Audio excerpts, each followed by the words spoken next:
Pada video kali ini kita akan membahas soal SMUNY tahun 2013 kode 111. Jadi ini adalah soal kimia seleksi mandiri UNY. Baik, langsung saja kita bahas soal yang pertama. Jika massa atom relatif nitrogen adalah 14, maka kadar N dalam amonium nitrat yang massa molekul relatifnya 80 adalah. Untuk soal nomor 1, ini adalah menentukan massa unsur dalam senyawa. Solusinya adalah, nah, di sini dikasih tahu massa atom relatif nitrogen, berarti AR dari si nitrogen itu sama dengan 14. Kemudian massa molekul relatif, berarti di sini MR-nya itu sebesar 80 dari senyawanya amonium nitrat, di mana rumus amonium nitrat adalah NH4NO3. Yang ditanya adalah berapa sih sebenarnya massa dari si nitrogen dalam senyawa ini. Nah, berarti caranya adalah tadi seperti yang saya bilang, menggunakan hukum Proust. Hukum Proust itu adalah menentukan yang namanya massa unsur dalam senyawa. Berarti kita bisa menentukan massa N dalam senyawa ini, atau bisa menentukan massa H dalam senyawa ini, atau bisa menentukan massa O dalam senyawa ini. Nah, caranya bagaimana? Karena di sini ditanyanya dalam bentuk persen, berarti caranya adalah persen dari si nitrogen. Karena yang ditanya adalah nitrogen, sama dengan banyaknya nitrogen dalam senyawa tersebut dikali AR dari si nitrogen per MR senyawanya, yaitu MR dari si amonium nitrat dikali dengan 100%. Kalau dia dalam bentuk persen. Tapi kalau nanti ditanya dalam bentuk gram, berarti banyaknya N kali ARN per MR senyawa dikali massa total, massa senyawa. Berarti di sini nanti gram satuannya. Karena di sini dia persen, maka kita kalikan dengan 100%. Banyaknya N, jadi di sini 1 tambah 1, berarti banyaknya N ada 2, dikali ARN itu 14, dibagi dengan MR-nya 80, dikali dengan 100%. Nah, 80 sama 100 ini bisa ya. Oke, di sini berarti jadi 5, di sini jadi 4 ya kan. Kemudian 4 bagi 2, ini habis 2. Kemudian 14 dibagi 2 habis 7. 7 dikali 5 berarti 35. Berarti jawabannya adalah 35%. Yang D. Berikutnya nomor 2, jika 60 gram asam laktat MR-nya 90 dibakar sempurna akan menghasilkan 88 gram karbon dioksida dan 36 gram air. Rumus molekul asam laktat adalah, solusinya ini adalah, jadi ada asam laktat, kita misalkan asam laktat rumusnya adalah CX HYOZ, karena di sini opsinya CHO semuanya. Kalau dibakar itu berarti ditambah dengan si oksigen. Pembakaran sempurna menghasilkan apa? CO2 ditambah dengan si H2O.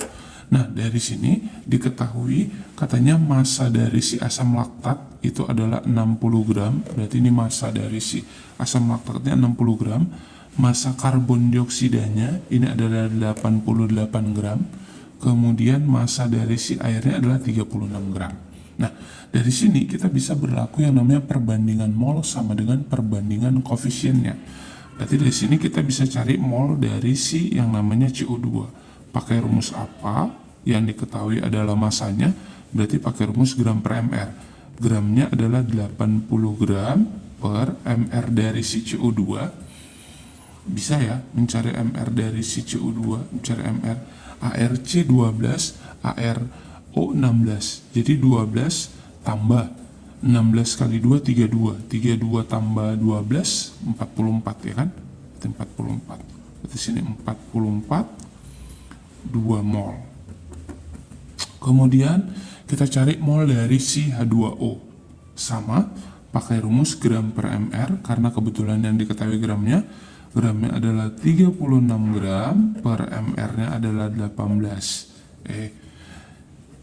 MR dari si H2O 18 sama ARH tadi 2 ya kan, ini 2 kali ARH 1 berarti 2 tambah itu kan 16, berarti 2 tambah 16 berarti jadi 18 gitu ya. Nah di sini juga sama, berarti di sini ada 2 mol juga. Nah asam laktatnya ini bisa juga kita cari molnya, berarti pakai rumus gram per mr, 60 gram per mr nya 90 ini tuh. Oke, ini sederhana, berarti sama-sama bagi 30 ya, berarti 60 bagi 30 2, berarti jadi 2 per 3 ya kan, 2 per 3 mol. Oke, nah dari sini berarti kan rumusnya gini nih, berarti gini, CX HY OZ ditambah O2 menghasilkan CO2 tambah H2O. Nah di sini kan dianya ini 2 per 3 ya, 2 per 3, di sini kan dia 2, di sini dia 2 gitu ya. Nah ini kan jelek nih, ini 2 per 3 dalam bentuk separ, berarti kalau bulat semuanya nanti kita kalikan yang namanya 3 kan gitu ya, kalikan 3, berarti biar supaya cantik, berarti di sini jadi 2 CX HY OZ ditambah, ini karena belum diketahui molnya jadi kita skipkan aja, berarti O2 menghasilkan, berarti jadi 6 CO2 ditambah kali 3 tadi ya, berarti ini 6 H2O. Oke, kita tinggal cari nih, ini C yang sebelah kiri kan 2X ya, berarti C yang di sebelah kiri ini adalah 2X, yang di kanan C nya adalah 6 nih, berarti X nya sama dengan 3. Oke, kemudian H-nya ya, berarti di sini H yang di sini ini ada 2Y, berarti di sini ada 2 H-nya, berarti di sini ada 2Y, yang di sini H-nya ada 12, berarti Y sama dengan maaf, berarti di sini Y sama dengan 6. Nah sebenarnya udah dapat nih C3H6, yang mana? Nah ini udah dapat nih C3H6, O nya O3, ya udah berarti ini aja udah ketemu jawabannya ya kan. Atau sebenarnya ini sebenarnya soalnya itu mudah, tanpa kita hitung-hitung seperti ini kita bisa cari tahu caranya gimana. Ini kan udah diketahui MR nya 90, tinggal hitung aja di option mana yang MR nya 90, itu nanti ketemu yang mana yang 90, yang ini yang 90, maka jawabannya yang C. 3. Ion X2- mempunyai konfigurasi elektron 2, 8, 18, 18, 8. Unsur tersebut terletak pada, nah untuk nomor 3 ini adalah mengenai sistem periode unsur. Solusinya adalah diketahui ion, berarti dalam bentuk bermuatan 2-, konfigurasinya adalah 2, 8, 18, 18, 8. Nah, yang ditanya adalah unsur tersebut. Berarti kalau unsur tersebut dalam keadaan netral, artinya dia tidak dalam keadaan bermuatan. Berarti di sini posisinya tidak dalam keadaan bermuatan. Nah, di sini dia buatnya adalah 2-. 2- itu artinya mengapai? Menerima. Berarti di sini kondisinya adalah menerima. Dan apa yang diterimanya? 2 elektron.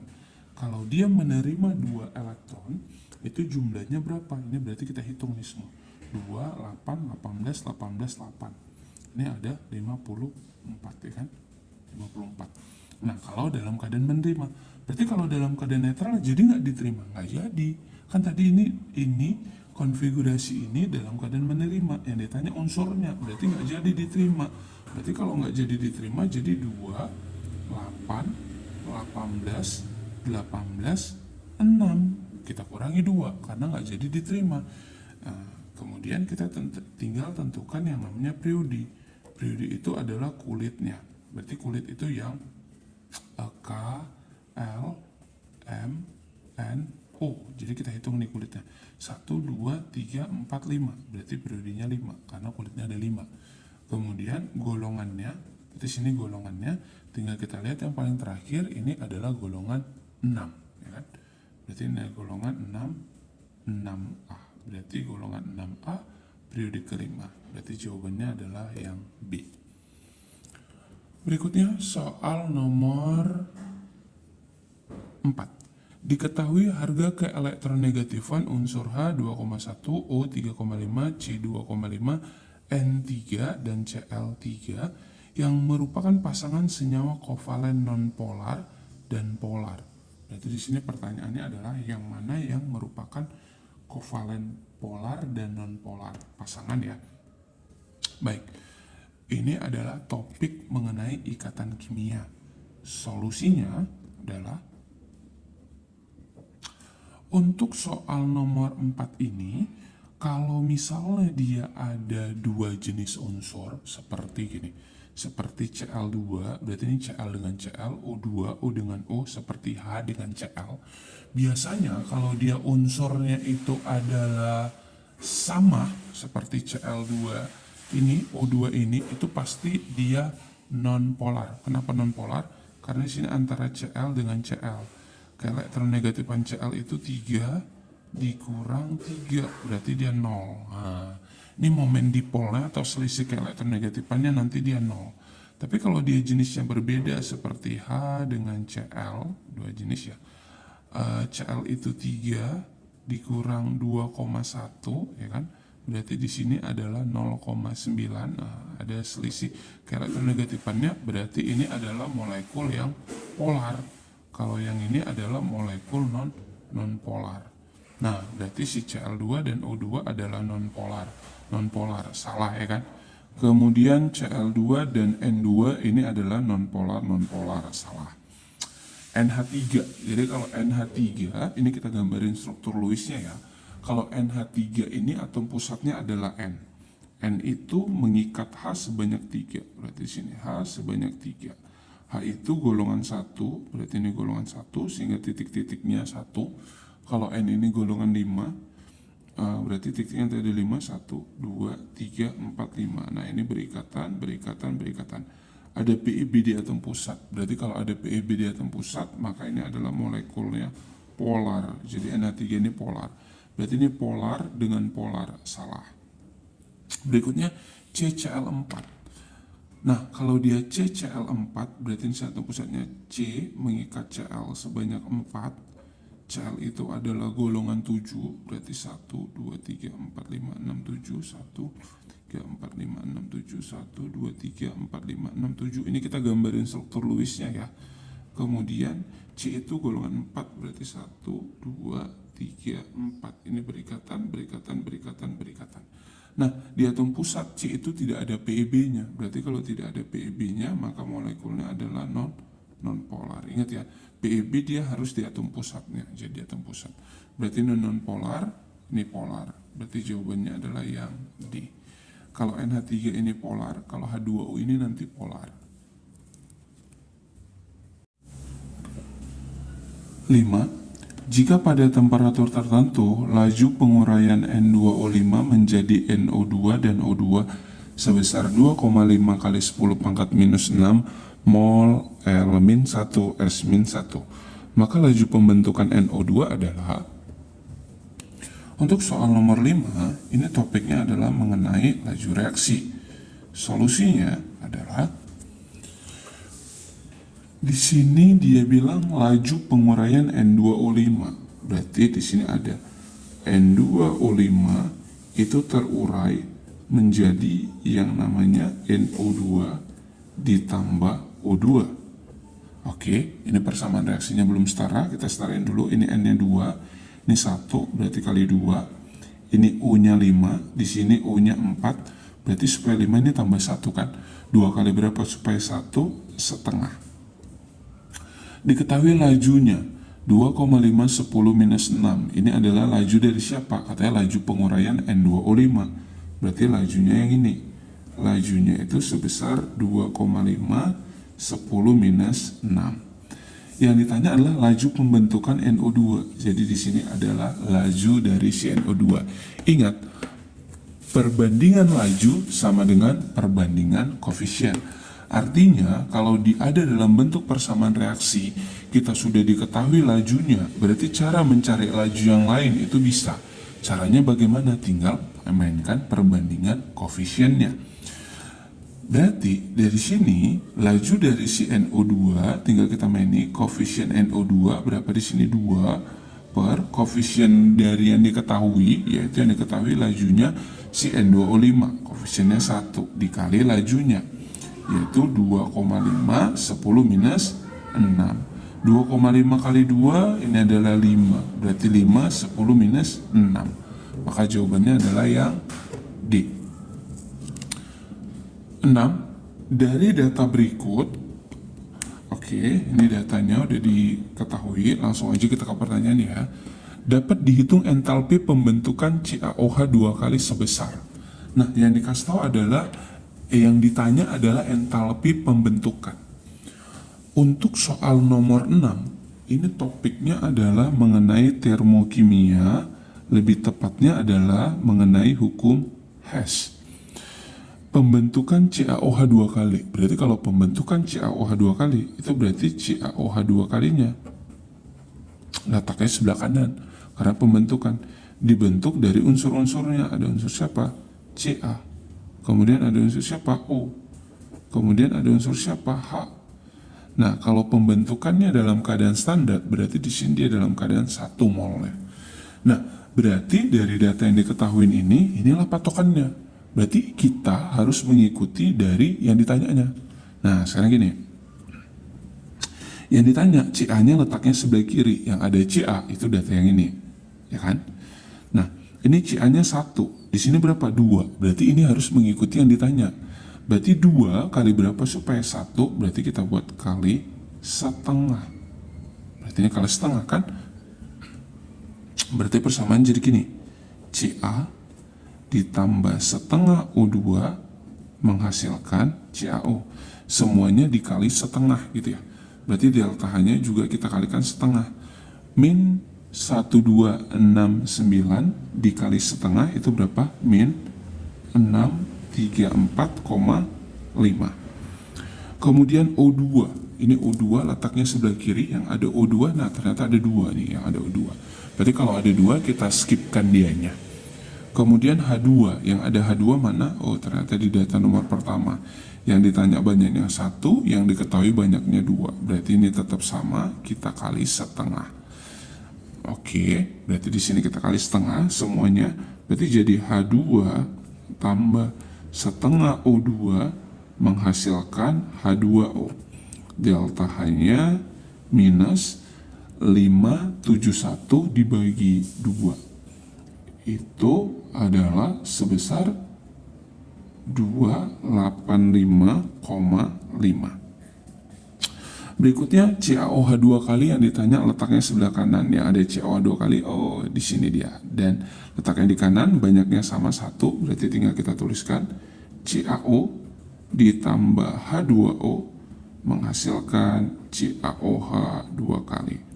Delta H-nya minus 64. Dari sini kita tinggal jumlahin, yang sama kita matiin ya. Berarti di sini CaO sama, kemudian H2O sama, habis, nggak ada lagi. Berarti tinggal tulis persamaan Ca ditambah setengah tambah setengah, berarti jadi 1 ya. Ingat, kalau sama letaknya sejajar ditambah, tapi kalau sama letaknya berseberangan dikurangi, makanya yang tadi mati gitu ya. Nah, ini setengah tambah setengah berarti jadi 1. O2 ditambah H2 menghasilkan CaOH 2 kali. Nah, ini udah sama nih, sama yang ditanyakan. Berarti di sini kita tinggal hitung delta H-nya. Ini semua min 634,5 ditambah min 285,5 ditambah min 64, ini adalah min 984. Berarti dari sini jawabannya adalah yang B. Nomor 7. Dalam ruang 5 liter dimasukkan 3 mol HI dan dibiarkan mencapai kesetimbangan pada temperatur tertentu. Jika pada temperatur kesetimbangan itu terdapat I2 sebanyak 1 mol, maka besar tetapan kesetimbangan adalah Untuk soal nomor 7, ini materinya adalah mengenai kesetimbangan ya. Oke, mengenai kesetimbangan. Solusinya. Dalam ruang 5 liter dimasukkan 3 mol HI, berarti 3 mol HI ini dimasukkan. Kalau dia dimasukkan berarti kondisinya pada saat mula-mula atau awal.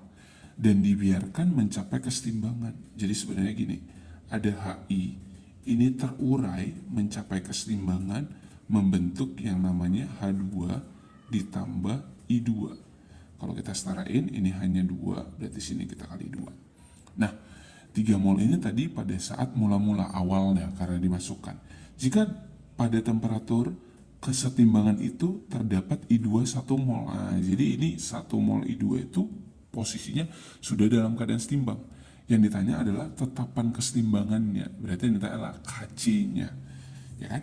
Berarti kita ngerjainnya pakai mula-mula bereaksi setimbang. Diketahui mula-mula dari si HI itu 3 mol. Di sini tidak diketahui. Kemudian I2-nya 1 mol posisi setimbang, berarti sini 1. Kalau di sini 1 berarti sini 1 kan, karena sebelah kanan kan ditambah. 0 tambah berapa supaya 1, berarti kan 1. Nah, kalau di sini udah diketahui 1, berarti cari di sini tinggal perbandingan koefisien. 1/1 kali 1, berarti 1. Nah, di sini sama perbandingan koefisien. 2 dibagi 1 dikali 1 berarti 2. Nah, berarti 3 kurang 2 1, 0 tambah 1 1. Yang ditanya adalah si tetapan kesetimbangan apa? Kc-nya. Rumus Kc konsentrasi produk, yaitu produknya adalah H2 dikali konsentrasi I2, pangkatnya 1 karena koefisien H2 dan I2 itu 1, dibagi dengan konsentrasi dari si HI dipangkatkan dengan 2. Konsentrasi itu rumusnya apa? Mol per volume. Ini kan tadi semuanya mol, di sini mol, di sini mol, dan di sini mol. Rumus konsentrasi adalah mol per volume. H2 itu 1 mol per volumenya 5 liter. Berarti 1/5. I2 ini 1/5 per HI berarti 1/5 kuadrat. Nah, ini kan 1/5 kali 1/5 kan 1/5 kuadrat ya, berarti habis dong, habislah semuanya. Berarti sisanya jadi berapa? 1. Maka jawabannya yang D. Berikutnya nomor 8. Ke dalam 1 liter larutan asam asetat 0,2 molar, Ka-nya 2 kali 10 pangkat minus 5, dimasukkan natrium hidroksida padat sehingga pH-nya menjadi 4. Jumlah natrium hidroksida yang ditambahkan, berarti yang ditanya adalah masanya. Gitu. Asam asetat itu CH3COH dimasukkan dengan natrium hidroksida NaOH. Berarti kalau ada asam ditambah basa, itu pasti kita ngerjainnya pakai mula-mula bereaksi sisa. Oke, ini solusinya adalah ini mengenai larutan, lebih tepatnya adalah buffer ya. Nanti saya jelaskan kenapa dia buffer. Nah, di sini kita reaksikan antara CH3 COOH direaksikan dengan natrium hidroksida NaOH. Berarti ini hasilnya adalah CH3COONa ditambah dengan si H2O. Mula-mula bereaksi sisa. Nah, di sini kita cari dulu molnya, mol dari si CH3COOH. Rumus mencari mol dari CH3COH tergantung dari data yang diketahui. Yang diketahui adalah molaritasnya 0,2, kemudian volumenya 1 liter. Sehingga rumus mencari molnya itu adalah molaritas dikali volumenya. Berarti molaritasnya 0,2 dikali 1 liter, berarti di sini adalah 0,2 mol. Berarti di sini adalah 0,2 mol. Nah, kemudian dimasukkan natrium hidroksida padat. Kita nggak tahu berapa sih banyaknya natrium hidroksida padat yang ditambahkan, sehingga di sini kita misalkan mol dari si NaOH-nya itu adalah X. Jadi ini kita misalkan mol NaOH-nya adalah X mol, karena kita tidak tahu berapa sebenarnya massa yang harus ditambahkan. Nah, dari sini setelah ditambahkan NaOH katanya pH-nya menjadi 4. pH menjadi 4 itu menunjukkan larutan bersifat apa? Bersifat asam. Karena larutannya bersifat asam, maka yang wajib bersisa adalah asam. Berarti di sini kan 0,2 sama X. Mana nih yang habis? Kan kita nggak tahu sebenarnya, karena di sini X kan menentukan yang habis yang mana kan? Karena menentukan yang habis adalah molnya dibagi dengan koefisien yang paling kecil. Karena di sini 0,2 bagi 1 0,2, X bagi 1 itu X, di sini X kita nggak tahu nilainya. Tapi diketahui pH-nya. pH-nya berapa katanya? 4. Berarti kalau pH 4 itu menunjukkan larutan bersifat asam. Maka yang bersisa harus yang asam. Berarti yang basah habis. Siapa yang basah? NaOH. Berarti si X-nya lah yang habis. Seperti itu. Nah, mencari mol di sini tinggal perbandingan koefisien sama seperti yang di sini tadi. 1/1 dikali X, X. 1/1 dikali X, X. Di sini 1/1 dikali X, berarti sini X. Berarti sini jadi 0,2 kurang X, di sini X, di sini X. Yang sisa apa? CH3COH, yaitu asam lemah dengan si garamnya. Kalau yang bersisa asam lemah dengan si garamnya, berarti larutannya membentuk larutan apa? Larutan buffer. Berarti ini larutannya adalah larutan buffer. Buffer apa? Buffer asam, karena yang sisa asam lemah. Apa rumus buffer asam? H positif sama dengan Ka dikali dengan mol asam lemah, berarti asam lemahnya adalah CH3COH per mol garamnya, yaitu CH3COONA dikali valensinya. Ka-nya adalah 2 kali 10 pangkat minus 5. Kemudian pH-nya, ini kan dikasih tahu tuh, pH-nya 4. Kalau pH-nya 4 berarti H positifnya berapa? 10 pangkat minus 4 gitu ya. Berarti di sini 10 pangkat minus 4. Nah, mol dari CH3COH berapa? 0,2 kurang X per mol CH3CONA berapa? X. Berarti sini X. Valensinya berapa? 1. Cara menentukannya gimana? Lihat yang lemah pada garam. Ini kan yang lemahnya. Nah, ini mati, habis. Sisa min 1. Berarti ini jadi 0,2 kan? Tinggal kita kali silang ini X kali 1 berarti X kemari ya. Berarti kita buat sini dulu ya. X sama dengan, ini kan 0,2 nih ya. 0,2 dikali, ini kan dalam kurung ya. Dikali 0,2 berarti kan jadinya 0,02 ya. 2 di belakang koma kan? 0,04 ya. 0,04 dikurang 0,2 dikali X berarti 0,2 X gitu kan? Oke, berarti negatif pindah kemari jadi positif kan gitu. Berarti jadi X ditambah 0,2 X sama dengan 0,04. X ditambah 0,2 X 1,2 X kan gitu ya.